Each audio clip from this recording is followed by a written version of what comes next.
Tobino be gbedodoɖa nu ke nye gbedodoɖa meke o le be alo meke o dze be woado gbe ɖa na. O gbedodoɖa le miaƒe ƒe gbedodoɖa alo gbedodoɖa ƒe nyaŋuɖɔɖɔ koe nye be ame eve ye mi do agbe ɖa na le miaƒe ok miagblɔ be dumeviwo ƒe gbedodoɖa li ye dumetatɔwo ƒe gbedodoɖa li ye dumegãwo ƒe gbedodoɖa li enya ze ɖa ta gbedodoɖa ame yiwo mi do agbe ɖa na mia tɔgbiwo kple aƒedo zikpui o mi do agbe ɖa na ke le miaƒe vodu gãwo ame yiwo ke ne spiritual higher spirit mawo la woawoe la dukɔ ye do agbe ɖa no menye dumeviwo ta gbedodoɖa li vovovo. Ke ebe ele mɔ ame eve nu alo li vovovo. Ele mɔ ame eve nu alo li vovovo. Ele mɔ ame eve nu. Miaƒe gbedodoɖa la miedo gbe ɖa mia tɔgbiwo. Tɔgbi kewo mawo. Mia tɔgbiwo mieto va xexea me yiwo ke ku. Kple mienɔ mɔ ɖe yɔm be tɔgbi zikpui. Tɔgbi zikpui aƒome ɖe sia ɖeka tama tɔgbi zikpui li. Tɔgbi zikpui ma ye xɔ ɖe ƒomeviawo teƒe. Ye viawo te ye tɔgbiawo da ɖi be evisa because bome nye teƒe aɖe ko mi yina gagbɔna. Ta wo da spiritual person aɖe le afi ma be wònɔ aƒedoviwo dzi kpɔm ne yewo ga yi agatrɔ gbɔ. Ta le aƒedoviwo ƒe gbedodoɖa ne be ado gbe ɖa fifi la ele be ado gbe ɖa to tɔgbi zikpui hena ne tɔgbi kukuawo alo ameyingbeawo ame mawo kete kpɔna ɖe amewo le kodzogbe. Ke aleke yi le be woado gbe ɖa gbedodoɖa yake gbetɔwo ƒomea katã wɔwɔ le xexea me abe awusatɔ ƒe gbedodoɖa li, kristotɔ ƒe gbedodoɖa li, budatɔ ƒe gbedodoɖa li, vodutɔ alo dekɔnutɔ ƒe gbedodoɖa li. Gbedodoɖa ɖe heke nye nyuietɔ heke wole be woazɔ ɖe dzi heka dzi wole be woawɔ ɖo. Gbedodoɖa nyuietɔ yi ke ne nye dumevi alo wodziwo ɖe anyigba ya dzia gbedodoɖa ko na do ɖa koe nye be ada be natso tsi alo atsɔ ha aƒo tsi ɖi ne tɔgbi zikpuia kple tɔgbiwo ke ne ku ya koe nye gbedodoɖa enya zã ɖae ke ne wònye be tafla tsi kafla ye wo ŋutɔ ne va xɔ gbɔgbɔ bubu aɖe ɖokuiwo kplɔm ya ne be ado gbe ɖa ne ele vovo gake apart from that inyi ko mi ve kpɔ mi mawu yi ke gblɔ mi la mi me ve xexea me be miasubɔ mawu boŋu miasubɔm enya zã ɖae mawu boŋu miasubɔm because ye na tsi dzadzam no ye na ŋu ɖe sia ɖe katã wo no ta yi be nye ŋu hihiãwo xoxo ye ma le mewo xoxo ta gbedodoɖa koe nye be tso tsi mehiã be nava no tsɔtsi xɔma no lui dome tsɔtsi xɔma ƒe lui dodo ma la ya me gblɔ ne be ɖaƒadzedze nyae ya nyateƒe ma tɔmatɔ ɖaƒadzedze nyae because biblia la gblɔ bena ta ne yesu kristo gblɔ be ne be ado gbe ɖa la yi ɖe woƒe xɔ game yewo be ame yiwo ke nɔ tsitre ŋu le ablɔwo dzi la woxɔ woƒe fetu yi xoxo kenke dzɔ fi wobe na yi ɖe woƒe xɔ game ne na dze klo because mawu ye ne gbado na enye ŋu ke le me eye nya wo ke ho fifi enke dzɔ fi mi ga no tsɔtsi xɔ ma ga no gbadom ɖa aga no lui doma no amu na no ribabababa nya me kpe ba rafa dzedze nyai gbedodoɖa koe nye be ne fɔn di kutsi na tso aha na do gbe ɖa ayo aƒedo zikpuia atso gbe ɖa si ma kɔ ne tɔgbiawo ame mɔwo me va koe tena kpena ɖe ame ŋu ta no anyi bo zu be ne nyamegbetɔ ye zu be ne gbeŋu le ƒedo zikpui gbɔ ne dum ne demegbe le tɔgbiwo gbɔ ezu koklo yi ke dogo ɖa ɖe nɔŋu aʋako aƒo. Ok tɔgbi akpe be menye gbedodoɖa ko nye be ava nɔ sɔlixɔme anɔ gbedodoɖa nɔ li dom kple tɔtɔ ke awusatɔ alo klamɔtɔwo wɔm ɖe kafi be eya nyuietɔ ma ɖe. Megblɔ no ba ɖaʋadzedze nyamae. Awusatɔ modona lili o ɖe woanɔ ko mama de tago ado gbe ɖa ko afɔ awɔ agbɔ va aƒe me. Ekpɔ be ɖe miaƒe gbedodoɖa tsa Afrika tɔwo katã la miaƒe gbedodoɖa ɖeka hafi wova tso religion kpe ɖe mi religion me gbɔna gɔme ɖe mi kpɔ ŋu ɖe sia ɖeka ta ri na dze gɔme la hafi be ɖo tso kpekpe ɖe ŋu ta miaƒe religion li xoxo miaƒe subɔsubɔ li xoxo hafi yevuwo va tso kpekpe ɖe mi ta lui ma dom lea ne yi ɖe dzogbedzitɔwo gbɔ alo ne yi ɖe awusatɔwo gbɔ woamewo xe religion ade ma wowoe nɔ luia dom tso speaker nɔ luia dom abe aleke kristotɔwo tso speaker nɔ luia dom ene. Ya kplɔ le be awusatɔwo kura womodona li o mele woƒe ŋkɔ sege kra be gbe dom ɖa o kafi be nye nyuitɔ la ɖe. O le gbedodoɖa me le woƒe nyuitɔ nyenye nye be wometso tsi kple aha o gbedodo aɖeke meli ke na do ɖa yi ke matso tsi kple aha yi ke woasi no o aya se da gbedodo ado po madam no sia gbedodo re ke na do ado anya do fu ma fi na gbro yike gbogbore na ahono that time la ka fi gbogbore la mu yi aya se da ka ke gbedodo re na to po hia akoko do da ma re gbo ado wo hono la ele be na to wa po do sipiaji he cho no togbiao fufu kple daworo togbiao ke na kule yoma wo we akpere hu ba de ke pepegere hu apart from wo to togbi sipiaji o ka togbi akwe aba evi amagede kran o de megbe alo de o tromegbe de o fa fam zikle afam nu o le soli home o gbedom fo toanye ablanu aka o le njeje pome o dogbara o njeje pon goyi pome anya hijo le gbedodo ra ro mo fa di dynamic ko ma me mo le fifi la fia do o togbi welo o togbi no popon na o afia ba mawu ya fuma vi yomo la o benyi to so vi manya mutala sometimes la ngmata me pena do hu to the eno aka to na menya be no nya be ko le ba manaza chi aloha a dogbara to togbi pe zio ji akona togbi ke ile nugbe alo yagble aka ye magbo me le be amagede le church o megba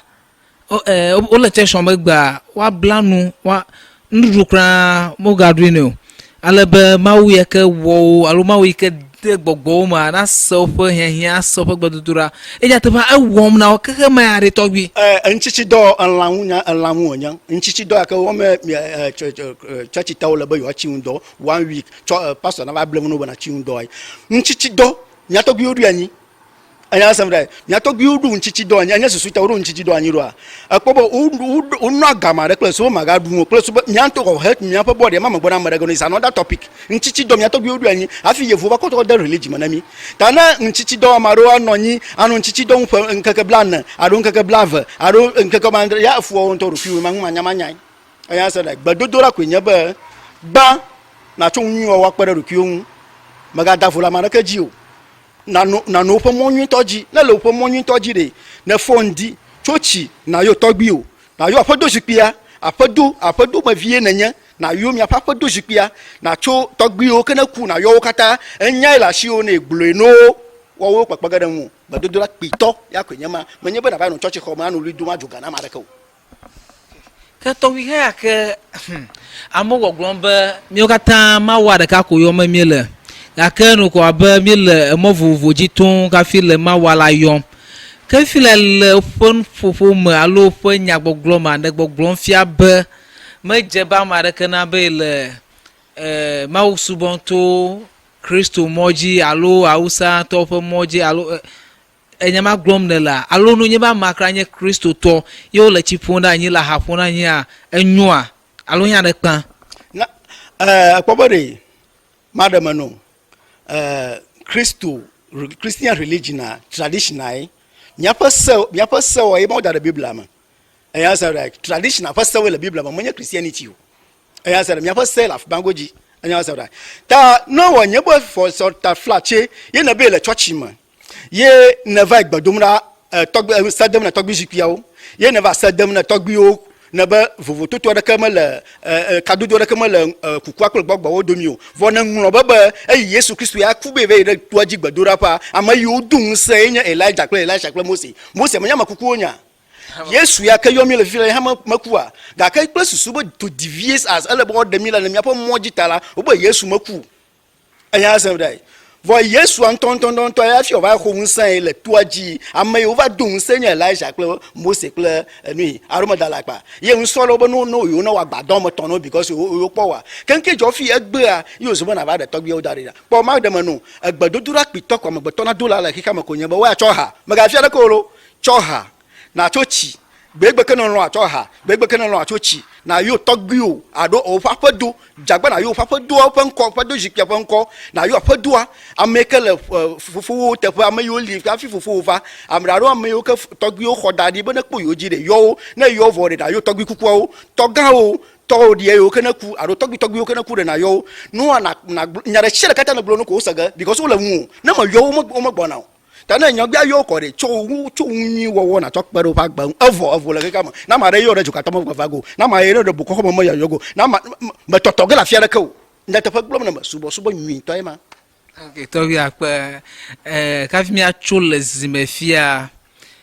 egblɔ nya ɖe fifi le ye metsɔ ɖeka le me be nu nye be etsɔ tsi alo aha kɔ le gbe dom ɖa ne aƒedoawoa nu nye be ame aɖe yɔ le afi aɖe dzokatɔ kankan be dɔwɔgoa tɔgbi nye mexɔ afi ma kɔ de mo nu ya ta me be nye mexɔ afi ma kɔ de mo nye be dzesi ame geɖe wodona gbe ɖa yɔna aƒedo funa ha ɖe anyi akɔ tsi ɖe anyi kple tɔtɔ katã gake le hema katã ma dzokatɔ aɖewo no bli nɔa o no tsɔ na kpa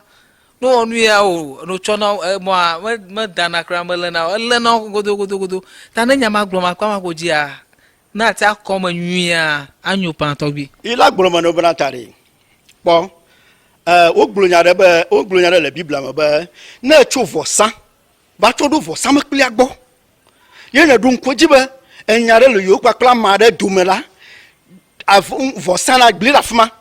ne na va wo ɖeka kple ame ma afi na va zɔ vɔsamekplia gbɔ efia be gbedodoɖa vɔsamekplia la no anyi bo be the moment ke mia kple ame ma enya ma le mia domi afi ne va vɔsama vɔ ma sa le me dɔwɔgo eya se da me dɔwɔgo ta no anyi bo ta flatse ne nya ma ɖe ƒomevi ewoe nye fiafitɔ ewoe ɖo ma ye ɖuɖu ame kpɔ ewu ame kplɔ exɔ ame srɔ̃ kpɔ emɔ katã ne wo ma vɔ ne ve gbadom ɖa ame ma wa dzɔdzɔnyenye dzi wo le wodro anya eya sem dai ta no nye bota flatche ne wu ame kpɔe na ma ɖe yi ɖo wu ga because wo ha we eya sem dai ta no nye bo sugbe dodo ɖe agblɔ me le agba le be ŋtsi wo na kɔ ele be na nya me dzɔdzɔe ele na nya teƒe to la afi anɔ me wo yɔm because ame ma wo gbɔgbɔmetɔ wo nya vɔ wo afi wo kpe ɖe ŋu wo xɔ ƒe gbedodoɖa la wo ƒe ŋu wɔna ƒe agbenɔnɔwoa yidzi kpɔgbɔ le ta no nya ta no nye bo sugbe me dzi be ma fie ŋuia nyuie ne amegbetɔ ƒome alo ʋewo na se nya gɔma ame ɖeke ma tso nɔvia ɖe veduƒo ame ɖeke ma xɔ nɔvia srɔ̃ ame ɖeke ma fi nɔvia o because nyiwo katã ne wɔ ma ne gbedodoɖa ke fia gblɔm le fifi le fia ne dui ɖa o kasi ame ɖe ɖuɖu pim because wo na ame ɖe tɔgbi akpe miese ge ɖe afia akpe gbogbo akpe nukpɔla akpe be mi gale dzi le ɖeka wɔm gake miaɖo ŋkui midze agbagba ale be miamewo katã le online alo YouTube kple tɔtɔ midze agba ne mia ama link ana ma ɖe hã ne wòakpɔ